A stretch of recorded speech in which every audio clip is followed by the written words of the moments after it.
What's up, my name is TechNobo here for TroubleChute, and in this video, I'm going to show you how you can enable Rust drops for your viewers on your stream.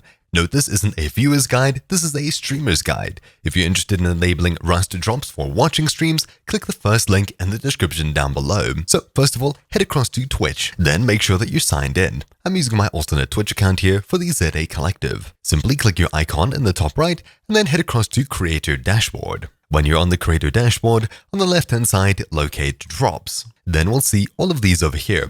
Simply make sure that Enable Drops is ticked at the very top. Then find the game you want to enable drops for, in this case, Rust Drops Launch Event. Simply scroll down, and we'll see all of this over here. It gives you a summary of the Twitch drop event, the items that they can receive, what you as the streamer needs to do, and what your viewers need to do. We're interested in this one over here. What you need to do.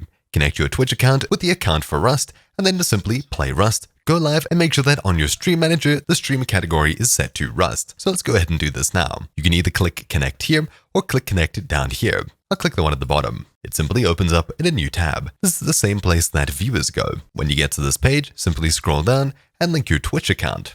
Click the first button, wait to be taken to Twitch, authorize, scroll down even further, sign in with your Steam account, simply click this button and enter your details. After signing in, you'll be taken back to here. Simply scroll down even further and then activate Twitch drops for your Steam account. Simply click Activate Drops. After doing this, we can head back to the same page we were on before and hit F5 to refresh the page. After doing this, we'll scroll down once again, expand Rust Drops, scroll down, and we see this here, a blue connected bubble over here. Great, now your Rust account and Twitch account is connected. Then, all that you need to do has been adjusted.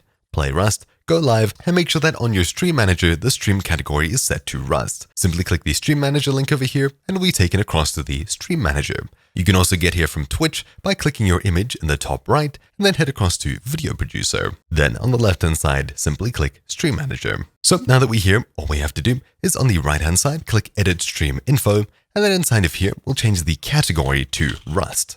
After typing it in, wait for this to pop up, and then click Rust. After doing that, we can add some extra tags, set a stream title, go live notification, etc, etc. And after doing this, if we go ahead and visit our actual channel, we'll click Chat to expand this window over here, and you can see that we're currently in the category Rust. Awesome! Things are working as expected, and when people come across to your stream, they can expect to get drops by watching for 1 hour, 3 hours, and 6 hours collectively to get all 3 items. After someone's watched a stream, your stream, or anyone's stream, for 6 hours, they'll get all of their items. As far as I know, you can change between streamers, otherwise that would be a little bit unfair for someone who streams under 6 hours and then never streams again. And then finally, clicking our image in the top right and heading back to the Creator Dashboard, we'll head across to Preferences, and under Channel, we can scroll all the way down to the bottom of the page where we see drops. Checking this box over here will alert your viewers when they have a chance to earn in-game loot. Simply just make sure that this is on, and people will get a notification when you're live that they can get drops by watching you. Anyways, that's about it for this video. Thank you for watching. My name's been TechNobo here for TroubleChute, and I'll see you all next time. Ciao.